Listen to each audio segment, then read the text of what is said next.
Congress party senior official spokes person Sankapalli Sudheer Reddy గారు మనతో పాటు ఉన్నారు. వారితో ఒకసారి మాట్లాడదాం. నమస్తే సార్. నమస్తే అమ్మా. సార్, మాజీ ఎమ్మెల్యే బల్క సుమన్ గారి అసలు అసభ్యకరమైనటువంటి వాక్యాలు చేశారు సీఎం రేవంత్ రెడ్డి గారి పైన. అంటే చెప్పుతో కొడతా అంటూ కూడా కొంత మాటలు మాట్లాడారు. ఇవి మాటలు ఎట్లా చూడొచ్చు? అదేవిధంగా తన పైన కేసు కూడా ఫైల్ అయింది.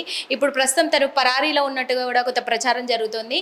మరి ఏం చెప్తారు దీని గురించి? ఒకవేళ తన్ని అంటే అరెస్ట్ చేసే అవకాశాలు ఎంతవరకు ఉన్నాయంటారు? అరెస్ట్ చేయాలంటారా? ఏం చెప్తారు?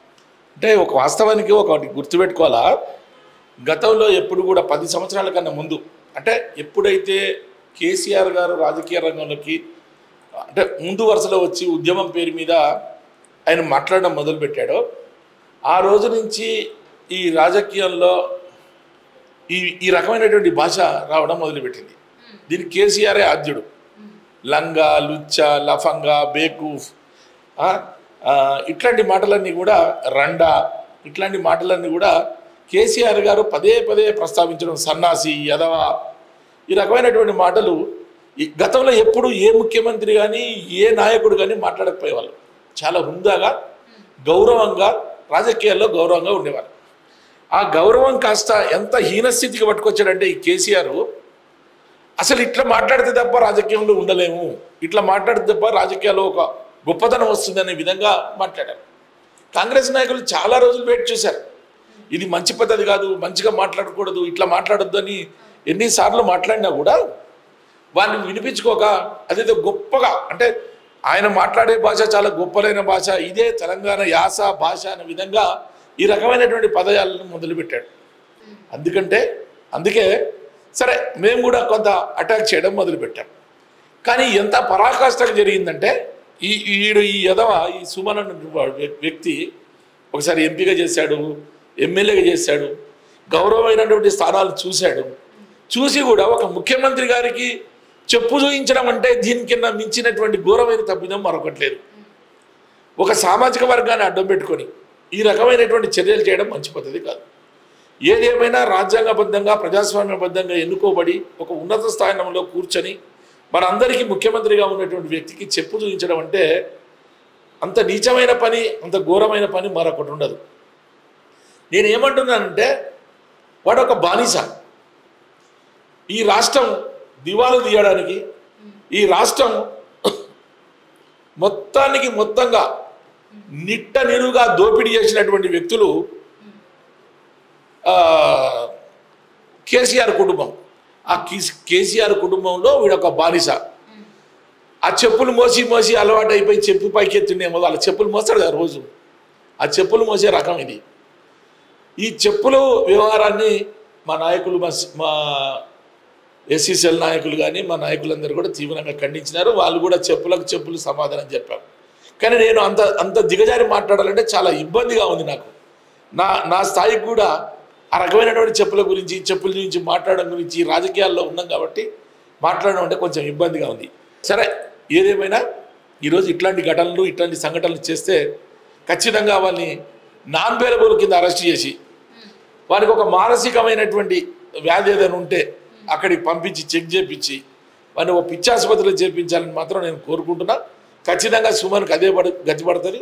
ఇంకా కొంత ఏమైనా ఎక్స్ట్రా మాట్లాడితే ఖచ్చితంగా కాంగ్రెస్ కార్యకర్తలు, నాయకులు ఉరికిచ్చి కొడతారు. అందుకేం తేడా లేదు. కేసీఆర్ గారే రేవంత్ రెడ్డి గారిని తట్టుకోలేకపోయినారు. కేసీఆర్ని ఆరాధించే బానిస బాల్క సుమన్ ఆరాధించే నాయకుడే రేవంత్ రెడ్డి గారితో ప్రజాక్షేత్రంలో తట్టుకోలేక ఓడిపోయి ఇంటికాడ ఉన్నాడు. వీడొక పిల్లవేదో, ఆ పిల్లకాకి చిల్లర నాయాల, వాని మీద ఎన్ని ఆరోపణలు ఉన్నాయో మనందరికీ తెలుసు.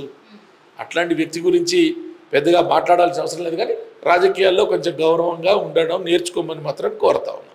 మొత్తానికి బీఆర్ఎస్ నుండి ఒక తొలి వికెట్ అయితే పడింది. పెద్దపల్లి ఎంపీ వెంకట్ నేత కూడా అంటే ఆ పార్టీకి రాజీనామా చేసి ఇప్పుడు ఈ కాంగ్రెస్ పార్టీలో చేరారు. మరి మొత్తానికి అయితే కండువా కప్పారు. మరి అంటే ఏం చెప్తారు? ఎట్లా ఫీల్ అవుతారు? మేమెవరం రమ్మనం, అది we are very firm in these issues. మేము ఎట్టి పరిస్థితుల్లో రేవంత్ రెడ్డి గారు కానీ మేము కానీ ఎవరు కానీ కాంగ్రెస్ పార్టీలోకి రమ్మని ఎవరిని మేము ఆహ్వానించలేదు. వారికి వారే సొంతంగా వెళ్ళి నేను రాజీనామా చేస్తున్నానని చెప్పి, నేను గతంలో కాంగ్రెస్ నుంచి పోటీ చేసినటువంటి వ్యక్తి ఆయన. కానీ తర్వాత జరిగిన పరిణామాల్లో ఆయన వెళ్ళిపోయాడు. వెళ్ళిపోయి మళ్ళీ ఈరోజు పొద్దున కేసీ వేణుగోపాల్ గారి సమక్షంలో ఈరోజు వెంకటేష్ నేత మా మిత్రుడే, ఆయన మళ్ళీ వచ్చి కాంగ్రెస్లో కలిశాడు. కానీ ఒకవేళ మేము పదే పదే చెప్తా ఉన్నారు యాదవులు, ఈ సన్నాసులు ఏమంటున్నారు, మేము తలుచుకుంటే వస్తారు అని అంటున్నారు కదా. తలుచుకోమంటున్నా నేను కూడా, నీకు దమ్ముంటే, నీకు చేతనైతే, నీకు చేవ ఉంటే తలుసుకో, మా దగ్గరికి వెళ్ళి ఎమ్మెల్యేలు తీసుకెళ్ళు, నీకు దమ్ముంటాయి. ఒకవేళ నువ్వు ఆ రకమైనటువంటి గేమ్ను మొదలుపెట్టినావు అనుకో మేము కూడా చూస్తూ ఊరుకోం. మేము మొదలుపెట్టాం, త్వరలో మరింత మంది కూడా జాయిన్ అయ్యే ఛాన్స్ ఉందంట. మేము మొదలు పెడితే మా విశ్వరూపం చూస్తారు, మా రేవంత్ రెడ్డి గారు విశ్వరూపం చూస్తారు. మేము అంటూ ఒక్కసారి మొదలు పెడితే నలుగురు తప్ప అందులో ఎవ్వరూ మిగిలరు. నీకు దేవులాడుకున్నా కూడా దొరకనటువంటి పరిస్థితికి మేము తీసుకొస్తాం. అందుకే ప్రజాస్వామ్యబద్ధంగా ఏదైతే ఎన్నిక జరగబడ్డదో, ప్రజాస్వామ్యయుతంగా ఏదైతే జరిగిందో దాని ప్రకారమే మనందరం నడుచుకుందాం. ఒకవేళ కాదు కూదు నేను ఇట్లా చేస్తా అట్లా చేస్తా అని మీరు అన్నారనుకో, దాని సంగతి ఏందో మేము కూడా చూసుకుంటాం. ఇప్పుడు వెంకట్ నేతని బీఆర్ఎస్ పార్టీలో జాయిన్ చేసింది, అదేవిధంగా కండువా కప్పింది కూడా, మొత్తం టికెట్ ఇప్పించింది కూడా బల్క సుమన్. అయితే మొత్తానికి ఇప్పుడు బీఆర్ఎస్లో నుంచి కాంగ్రెస్ పార్టీలోకి వచ్చేసారు. అంటే బల్క సుమన్కి హ్యాండ్ ఇచ్చారనుకోవచ్చా వెంకటేష్? బల్క సుమన్కి హ్యాండ్ ఆయన ఇచ్చిండొచ్చు, కానీ మనకు తెలియదు ఆ విషయం. కానీ ఆ రోజు ఉన్నటువంటి పరిణామాల్లో వెంకటేష్ నేత పోయిన మాట వాస్తవం. కానీ ఈరోజు ఒక చెప్పు చూపెడితే ఒక ఎంపీ సీట్ టికెట్ కోల్పోయిన వాళ్ళు, అది గుర్తుపెట్టుకోవాలా.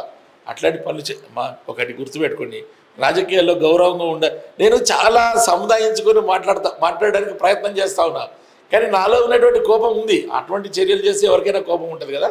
కానీ సుమన్ గురించి ఇంత పెద్దగా మాట్లాడుకోవాల్సిన అవసరం లేదు. వేరేసి ఒక మాట చెప్పదలుచుకున్నాం.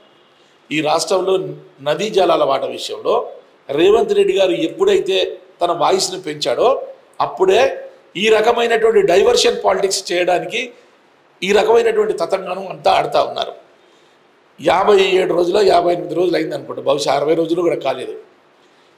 ఈ నదీ జలాల విషయంలో చర్చకు వచ్చిన ప్రతిసారి బీఆర్ఎస్ టీఆర్ఎస్ నాయకులందరూ కూడా గాయి పడుతున్నారు, అనవసరమైనటువంటి రాద్ధాంతం అంతా చేస్తూ ఉన్నారు. ఎందుకు చేస్తూ ఉండొచ్చు అంటే దాంట్లో ఏదో పెద్ద ఎత్తున అవినీతి జరిగిందో, లేకపోతే తెలంగాణ ప్రయోజనాలు కాపాడకుండా తెలంగాణకు ఇబ్బంది పెట్టే కార్యక్రమం జరిగినమాట వాస్తవం. అందుకే మేము ఏ పేజీలో ఏం జరిగిందో క్లియర్గా చెప్తా ఉన్నాం.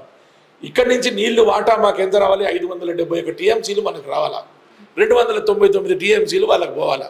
కానీ మనం ఎంత టీఎంసీలు డ్రా చేసుకుంటున్నాం, దాని లెక్కలు చెప్పేసరికే అదిరిపోతున్నారు. ఎందుకంటే కేవలం జగన్మోహన్ రెడ్డి ప్రయోజనాల కోసం కేసీఆర్ గారు పనిచేసిన మాట వాస్తవం. ఈ సందర్భంలో రేవంత్ రెడ్డి గారు ఎత్తిన ప్రతిసారి ఈ రకమైనటువంటి చర్యలకు దిగుతూ ఉన్నారు. ఏదేమైనా నిజం ఆగదు, నిజం ఆగితే ఆగదు. ఇదే లిస్ట్లో ఎంతమంది జాయిన్ అయ్యే ఛాన్స్ ఉందంటారు? మీ బాధల్లో ఎంతమంది జాయిన్ అవుతారు, ఎక్కడెక్కడ అవుతారు, ఇదేనా మీ బాధ? ఎంతమంది అవుతారో తెలియదు, కానీ మొత్తానికి అయితే అవుతారు. చాలామంది వస్తామంటున్నారు, మేమే ఆపుతున్నాం. నేను క్లియర్గా చెప్తున్నా, చాలామంది అందులో ఉన్నటువంటి ఈ 39లో 27-28 మంది మాకు టచ్లో ఉన్నట్టున్నారు. కానీ మేము ఎవరిని కూడా వద్దు రావద్దు మా దగ్గరికి, మేము అట్లాంటి విషయాలు ఒప్పుకోమంటున్నాం. మా దగ్గర ఉన్నటువంటి నాయకులకు కూడా క్లియర్ ఇన్స్ట్రక్షన్ చేశారు మా రేవంత్ రెడ్డి గారు. మండల స్థాయి నుంచి గ్రామీణ స్థాయి నుంచి రాష్ట్ర స్థాయి వరకు ఏ నాయకుడు వచ్చినా మేము ఎవరు తీసుకోకండి. ఎందుకంటే ఇక్కడ ఉన్నటువంటి చాలా కష్టపడి జెండా పట్టుకొని అందరూ వెళ్ళిపోతున్నా కూడా జెండా పట్టుకొని ధైర్యంగా ఇది నా పార్టీ, నేను పార్టీ కోసం పనిచేస్తున్న నాయకులు చాలామంది ఉన్నారు. మళ్ళీ ఇదంతా అనవసరమైన రభస ఉంది. అందుకే ఏమొద్దు, చాలా కంఫర్టబుల్గా పార్టీని నడిపించుకుందాం, ఉన్నతనం చేసుకుందామని. ఒకవేళ వాళ్ళు ఏదైనా చేస్తే మాత్రం అప్పుడు ఎవరు ఉన్నారు అక్కడ? ఒకవేళ వాళ్ళు ఏదైనా లోపాయకారి ఏదో చేసినట్టు ప్రయత్నాలు చేసినా, అనుమానం వచ్చినా అక్కడ ఎవరు ఉండరు, అంతా కాంగ్రెస్ పార్టీ ఉంటుంది. అసలు తెలంగాణ భవనే ఉండదు. బీఆర్ఎస్ పార్టీ వచ్చే ఎన్నికల తర్వాత అసలు ఆ పార్టీకి తాళం ఉండదు, తలుపు ఉండదు, ఏది ఉండదు, అసలు పార్టీ ఉండదు. ఇంతకు మించి ప్రస్తుతం ఉన్నటువంటి సమాచారం ఇంతవరకే. సార్, ఇప్పుడు వైసీపీ నేత ఎంపీ రాజ్యసభలో సంచలన వాక్యాలు చేశారు. తెలంగాణలో రేవంత్ రెడ్డి సర్కార్ కూలిపోతుందని కామెంట్ చేశారు. అంటే ఆయన ప్రభుత్వాన్ని పడగొట్టాలని జగన్ టీం కుట్ర పన్నుతుందంటారా? తెర వెనుక ఏం జరుగుతుందంటారు? ఏం చెప్తారు? కుట్రలు రాజకీయం అంటేనే కుట్ర. రాజకీయాలు ఎప్పుడైనా కుతంత్రాలతోనే నడుస్తుంటాయి. ఆ కుట్రకు ఏం చేయాలా, ఏ రకమైనటువంటి విరుగుడేయాలా, మందేయాలా, మేము చాలా స్ట్రాటజికల్గా ఉంటాం. ఎవరు మాట్లాడినా రేవంత్ రెడ్డి సర్కారు కూలిపోతుంది, ఏదో జరుగుతుంది అనుకున్నా మేము మా జాగ్రత్తలో మేము ఉన్నాం. అన్న ఆయనతో అనిపించిన ఆయనకు త్వరలో రేవంత్ రెడ్డి సర్కార్ ఏం చేస్తుందో మేము ఏ విధంగా చెప్పాలో ఆ విధంగా బుద్ధి చెప్తాం. ఇప్పుడు అంటే బీఆర్ఎస్ నుంచి కేసీఆర్ పదవిలో కంటే కూడా ప్రతిపక్షంగా ఉంటేనే చాలా డేంజర్ అంటున్నారు బీఆర్ఎస్ వర్కింగ్ ప్రెసిడెంట్ కేటీఆర్. మరి ఏం చెప్తారు, నిజమేనంటారా? నిజమే, డేంజరే, అక్కడనే ఉండాలి ఆయన. అందుకే మొత్తానికి పులి బయటకు వచ్చింది అంటున్నారు. అదేవిధంగా ఇప్పుడు రాబోయేటువంటి పార్లమెంట్ ఎలక్షన్స్లో వాళ్ళ సత్తా ఏంటో ముందు చూపిస్తామంటున్నారు, దానికి కాసుకోండి అంటున్నారు. మరి ఏం చెప్తారు? పులి బయటకు వస్తే ఇక్కడ వేటగాడు ఉన్నాడు. ఆ పులిని ఎట్లా వేటాడాలి, ఒకసారి వేటాడినాం కదా, ఆ పులిని ఎట్లా ఆడాలా, ఎట్లా బోను పెట్టాలా, ఎట్లా బోన్లో బంధించాలో మా రేవంత్ రెడ్డి గారికి తెలుసు. రేవంత్ రెడ్డి గారు మంచి వేటగాడు, మంచిగా వేటాడుతాడు. అటువంటి పులను 5-6 పుల్లలను పట్టుకొస్తాడు, ఇబ్బంది ఏం లేదు. ఆ పుల్లలను పడతాడు, ఆ పిల్లలను కూడా పట్టుకొస్తాడు. బోన్లన్నీ రెడీగా ఉన్నాయి, బోన్లు వేస్తాం. అవన్నీ పెద్ద ఇష్యూస్ కావు. రేవంత్ రెడ్డి గారి ముందు ఇవన్నీ పిల్లకాకులు, ఈ మాట్లాడే అన్ని పిల్లకాకులు. మంచి వేటగాడు, రంగంలో దిగిండా వేట కొనసాగుతుంది. అందుకే ఇవన్నీ ఊకదప్పుడు ముచ్చట్లు, ఇవన్నీ ఈ ఉడత బెదిరింపులకు ఎవరు ఇక్కడ భయపడడం లేరు. ఇది రేవంత్ రెడ్డి జమానమ్మా. పిసిసి అధ్యక్షుడు కాగానే నేను చెప్పిన ఇది రేవంత్ రెడ్డి జమానా వచ్చింది, కేసీఆర్ లాంటి పనికిరాడు ఇక్కడ అని చెప్పిన. అదే నిజమైంది, అదే జరిగింది. అందుకే మళ్ళీ చెప్తున్నా, ఈ పులులు, పెద్ద పులులు, చిరుత పులులు, ఇంకా ఏ పులుడు వచ్చినా ఇక్కడ ఒక్కడు వేటగాడు ఉన్నాడు. ఎంత పెద్ద సింహానైనా, ఎంత పెద్ద సింహం పిల్లలను, పులి పిల్లలైనా ఉట్టిగానే లొంగ తీసుకొని ఆ బోన్లు వేసి పట్టేస్తాం. అవన్నీ పెద్ద విషయం కాదు.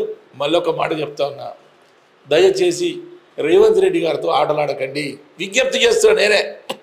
రేవంత్ రెడ్డి గారితో రాజకీయ చదరంగంలో అనవసరంగా మీరు పావులు కదపకండి. ఒక్క పావు కలిపితే మీ రాజుకే నష్టం వస్తుంది. దయచేసి మీరు చదరంగంలో అటు పక్కకుండి ప్రేక్షకుల్లాగా చూడండి. అంతకు మించి మీరు ఆ ప్రతిపక్ష పాత్ర సమర్థవంతంగా పోషించండి. మీరు డేంజర్ ఉన్నా మేము చూసుకుంటాం, మీరు పులి బయటకు వచ్చినా మేము చూసుకుంటాం. మీరు ప్రతిపక్షంలో ఉండి మాకు తగిన సలహాలు, సూచనలు ఇవ్వండి. మేము బ్రహ్మాండంగా పరిపాలిస్తుంటాం. మీరు ప్రతిపక్షంలో ఉండి మీరు ఆహ్వానించండి, చూస్తుండండి, మీరు సలహాలు ఇవ్వండి. ఇంతకు మించి వాళ్ళకి చెప్పేది కూడా లేదు. రేపు ఎన్ని స్థానాలు వస్తాయి అనుకుంటున్నారు? మరి ఎంత నమ్మకం ఉంది, ఎన్ని స్థానాలు వస్తాయని? ఖచ్చితంగా మేము మా గ్రౌండ్ వర్క్ ప్రకారం అయితే 12 నుంచి 13 స్థానాలు గెలవాలని గ్రౌండ్ వర్క్ చేస్తూ ఉన్నాం. ఆల్మోస్ట్ ఆల్ గెలుస్తాము. అసలు మాకు పోటీ ఎక్కడిదండి? పోటీ ఎక్కడ చెప్పండి? ఓ పక్క బీజేపీ నేతలు, ఓ పక్క బీఆర్ఎస్ నేతలు వీళ్ళు చేస్తూనే ఉన్నారంటే ఇద్దరి సత్తా. నేనేమంటున్నా అంటే మొన్నటి వరకు బీజేపీని పేద భూతద్దములు పెట్టి మనందరం చూసినాం, మీరు కూడా చూసి మళ్ళా హ్యాట్రిక్ కొట్టబోతుంది బీజేపీ. మళ్ళా మోడీ గారే మళ్ళా రాబోతుందని, మోడీ గారు మళ్ళీ రాబోతున్నారు మూడోసారి అంటున్నారు. ఏమంటున్నంటే ఈ టీవీ చేసి ప్రేక్షకులకు విజ్ఞప్తి చేస్తూ ఉన్నాం, ఆలయాలు, దేవాలయాలు తప్ప వైద్యాలయాలు లేవు.